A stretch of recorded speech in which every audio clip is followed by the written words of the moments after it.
Paper 2 વિભાગ C દાખલા number 39 કે જે 38 નંબરનો દાખલો હતો એ આદેશની રીતનો હતો. એવી જ રીતે આપણે વાત થઈ હતી કે એની બીજી રીત એટલે કે લોપની રીત કે ભાઈ કે વિભાગ સી ની અંદર ચેપ્ટર 3 ના 3 માર્કના 2 દાખલા ચેપ્ટર 3 માંથી પૂછાય છે. એટલે કે આદેશ અને લોપ બંને રીતના એક એક દાખલા પૂછાય છે, જે બોર્ડમાં પણ પૂછાવાની શક્યતા 99.99% છે.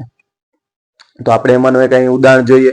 ખાસ એની રીત યાદ રાખશું કે ભાઈ પહેલું સમીકરણ છે x + 5y = 11 અને બીજું સમીકરણ છે 2x - 3y = 9. જ્યારે લોપની વાત આવે મતલબ લોપ એટલે ગાયબ કરવું. શું થાય છે? ગાયબ કરવું. કઈ વસ્તુને ગાયબ કરશું? તો કે વિચારવું પડે x અથવા y. તો જોઈએ કે કોને સરખા કરી શકાય અને એ પણ આપણે બહુ મગજને દોડાવ્યા વગર. મતલબ કે સીધી રીતે કોણ થાય છે? તો કે ભાઈ x અને 2x. મતલબ કે આ બે જો સરખા કરીએ તો આપણે શું થઈ શકે છે? તો કે ઝડપથી લોપની રીત થઈ શકે છે. તો અહીંયા શું થાય? તો કે અહીં 5 અને 3. તો કે વિચારવું પડે કે 5 અને 3 કોને કેટલા વડે ગુણું તો થાય?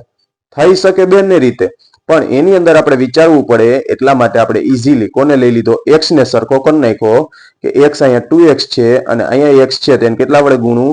2 વડે. એટલે અહીં લખી નાખું સમીકરણ 1 × 2.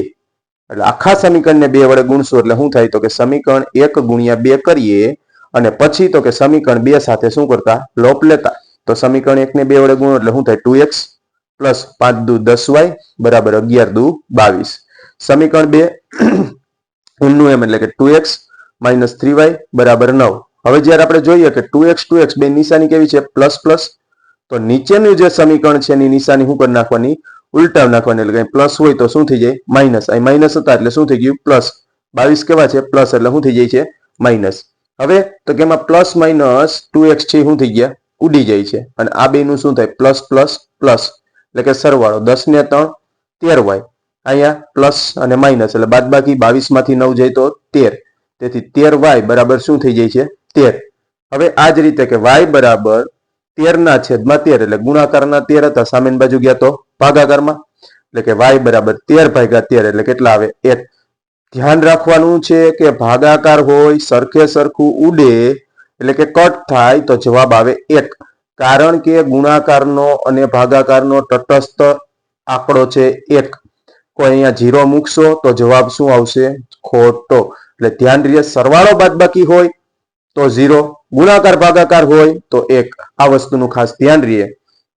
હવે આપણે y ની કિંમતને ક્યાં મૂકશું? તો કે આદેશમાં હતું તો તેમાં આદેશમાં મૂકતા હતા. અહીં આદેશ નથી તો કે કોઈ પણ એક સમીકરણમાં મૂકી દો. કેવા સમીકરણમાં મૂકવાનું? જે નાનું હોય અથવા પ્લસ વાળું હોય એવું, જેથી કરીને આપણો જવાબ ખોટો ન પડે, ગણતરીમાં આપણે ઈઝી પડે. એટલે આપણું સમીકરણ નંબર 1 મને એવું લાગે છે કે નાનું હતું એટલે લખ્યું કે y ની કિંમત ક્યાં મૂકતા? સમીકરણ 1 માં મૂકતા. એટલે કે x + 5y = 11. y ની બદલે કેટલા મૂકવાના? 1. એટલે કે x + 5 × 1 = 11. એટલે કે x + 5 × 5 = 11. +5 સામેની બાજુ જાય તો માઇનસ. એટલે કે x = 11 - 5 એટલે કે x = 6. તેથી ઉકેલ x, y બરાબર કેટલા થાય છે? 6,1. ખાસ આ વસ્તુ નીચે લખવી અને જે પણ જવાબ આવે ત્યાં શું કરવું? બોક્સ કરવો અને નવો મુદ્દો ચાલુ થાય ત્યાં એરો કરવો. આની ખાસ નોંધ લેવી.